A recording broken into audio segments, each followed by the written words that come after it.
Hello my friends, it's Cami from the blog Tidbits at tidbits-cami.com. Today we are going to be doing a fun DIY, so thank you for joining me.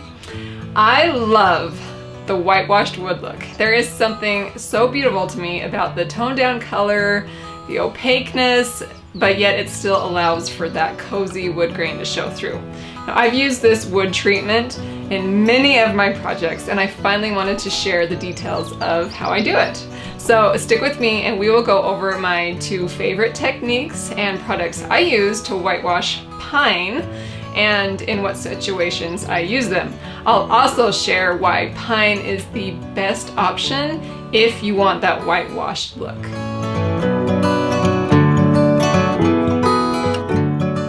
Okay, so why choose pine for a whitewashed wood look? So pine takes a whitewash so well. Pine wood has a natural yellow undertone that natural stains will kind of bring out, but a whitewash will even out the warmth and make it a nice, crisp white, yet it's a very airy look. The problem with choosing other wood, like say oak, maple, walnut, mahogany, is their red undertones. The results of whitewashing those types of wood will yield a whitewash wood that looks more pink than white. Trust me, I've played with them all, and no wood type responds more beautifully than pine. So, what you should know about pine. Before you dive into your project and gear yourself up for a whitewashed wood look, make sure that pine is a good choice for your project at hand. So what you need to know about pine is that it is a soft wood and is more pliable than most woods. While it is still nice and sturdy and great for things like furniture projects, it will indent and scratch, mark, and wear easier than other hardwoods. So if you're okay with that, then you can proceed with pine. If you need something more durable, look at other hardwoods and you may need to find a different stain option or treatment. Let's talk about my two favorite techniques for whitewashing pine. I feel like I've tried just about every option. I've tried watering down white interior paints, I've tried milk paint, I've tried water-based pickling stains. They all work good and they do achieve the whitewashed look to some degree, but I have found my two absolute favorite go-to methods and products based on the woodworking situations that I am working on. So my whitewashing products of choice are a Pickling Gel Stain and a Creme wax. So let's first talk about this white wax, and you got to make sure it says white wax or cream wax.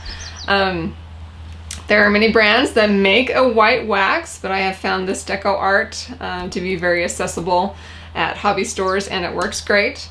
The white wax, its true purpose is actually to be applied over painted surfaces like painted furniture, and it's used as a sealer and it gives it kind of a milky vintage look. However, I find it perfect for a whitewashed wood look. Let me tell you what I love about it. It is low odor and low on VOCs, especially when you compare it to commercially stained products. It's super thick, it's easy to apply, it doesn't drip, and it doesn't leave a huge mess. In fact, I rarely cover my surfaces when I'm doing a quick project because it's so clean and controlled. But that's the lazy DIYer in me. The best thing about this is that it stains and seals all in one step. So wax is a sealer, so there's no need for an additional step or an additional product to seal the wood. It's just wax on, wax off. So when is it a great time to use a white wax? Basically any project that won't be subject to a lot of harsh elements such as sun, moisture, or frequent friction. Things like indoor shelves, beams, side tables, or any other clever little woodworking project. When not to use the white wax, don't use it for a project that will see frequent daily use and abuse and a lot of moisture or sunlight. Let's say like a kitchen table or an outdoor table or an outdoor chair. In these instances, I go for my other favorite product, a Pickling Gel Stain. So let's talk about gel stains. There are many brands and options here, and I've tried just about all of them. They all work the same, so don't stew over that too much. Just find a good place where you can get it. There are pickling stains that are water or oil based and are more of a liquid running consistency. I don't prefer these because they're so messy. The gel stain, much like the white wax, it's thick and it doesn't drip all over the place. I can really rub and work it into the wood to get a nice controlled coverage. So when to use gel stain? You want to opt for a stain when you need a more durable sealant, one that will hold up to temperature, friction, or moisture.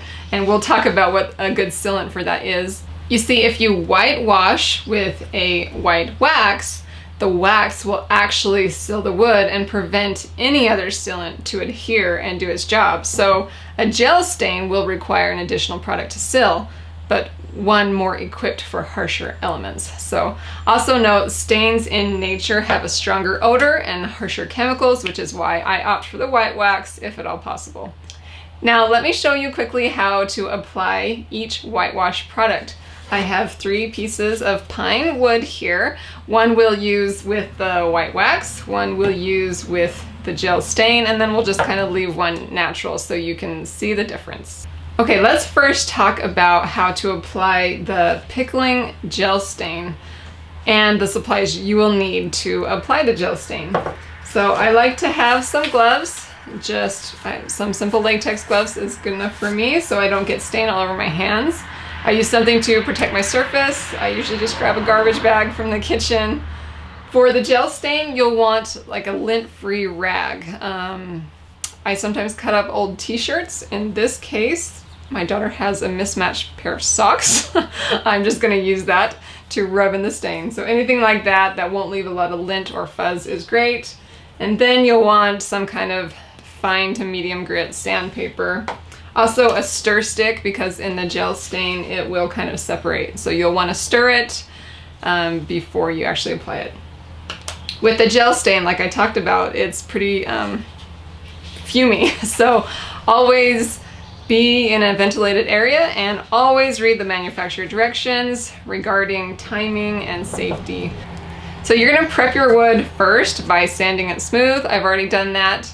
And then wiping off any of the dust. Okay, you're gonna open up your stain, and like I talked about, it kind of separates, so you'll just stir it gently. I'm just using a popsicle stick. That kind of incorporates the chemicals in there so you get a nice even finish. One other thing to remember about the gel stains is never shake it. That's why I stirred it, or you'll likely have air bubbles and you don't want that. So I'm just gonna put this sock on my hand. So what I like to do is just dip a little bit of the rag and then just rub it thoroughly into the surface of the wood. If you have any excess stain on there, you can get another rag and kind of wipe it off. Generally speaking, you work one layer at a time, and then when it dries and you want it to be a little more whitewashed, you can just apply another layer and another layer until you got it to how you like it. When you've finished putting this stain on, you'll sand it lightly, because when you get a wood surface wet, the wood grains will kind of raise up. And so between each layer after it dries, just give it a really light sanding with your sandpaper and just keep applying it until you get the opaque look that you want. So it's as easy as that. We're gonna let that kind of dry. Okay, let's talk about applying the white wax. The white wax is much the same as the gel, but I prefer to use a different tool for the application. So you'll need pretty much about all the same supplies, but I like to use this big, thick wax brush.